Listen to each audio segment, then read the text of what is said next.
Code of Civil Procedure, CPC, Orders 1, 6, 9, 39, 41, 43. Introduction. The Code of Civil Procedure, CPC, provides a comprehensive framework governing civil suits and procedures.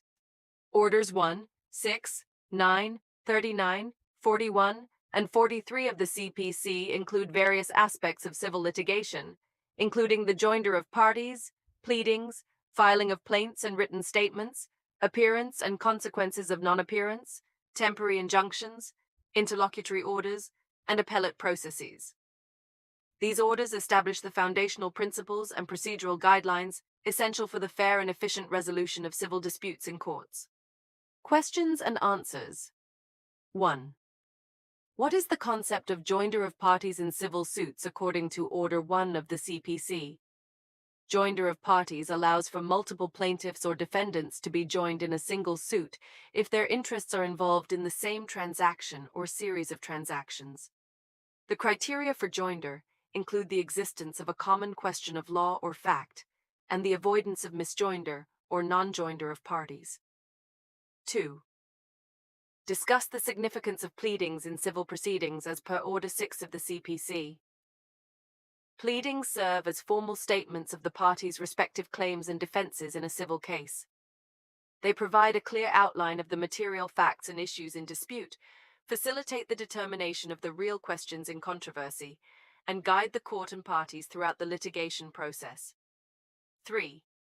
What are the key provisions of Order 7 of the CPC regarding the filing of a plaint?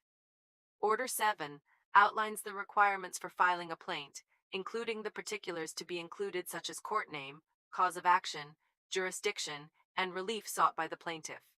It also specifies the procedures for returning or rejecting a plaint and the consequences of rejection on the plaintiff's right to file a fresh suit. 4. Describe the process of filing a written statement in response to a summons according to Order 8 of the CPC. Order 8 mandates the defendant to file a written statement within 30 days from the issue of the summons, extendable to 90 days by the court if deemed fit. The written statement should specifically admit or deny the allegations in the plaint and contain a verification by the defendant of its truth and correctness. 5. What are the procedures and consequences related to the appearance and non-appearance of parties in court, as per Order 9 of the CPC?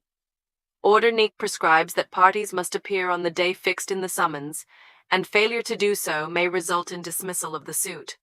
However, provisions are made for setting aside dismissal orders and allowing parties to bring fresh suits in certain circumstances. 6. Explain the concept of temporary injunctions and interlocutory orders under Order 39 of the CPC. Order 9 allows courts to grant temporary injunctions to prevent imminent harm or preserve the status quo pending litigation. It outlines the grounds for granting injunctions, the types of injunctions, and the procedures for setting aside injunction orders. 7. Discuss the appellate process for appeals from original decrees and orders under Orders XLI 41 and XLI 43, the CPC.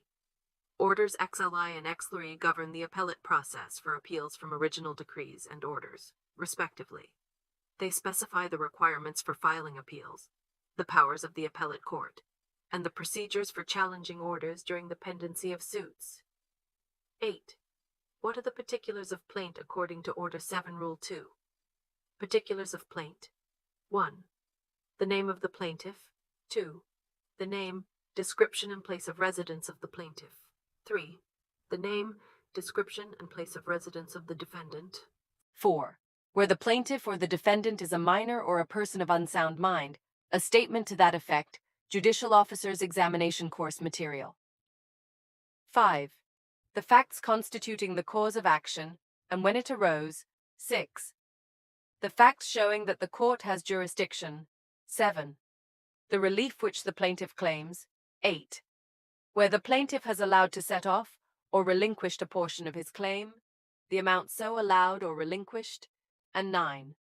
A statement of the value of the subject matter of the suit for the purpose of jurisdiction and of court fee. 10. Verification from plaintiff that contents of plaint are true and correct. Affidavit 11. One who files it is called plaintiff, and against whom it is filed is called defendant.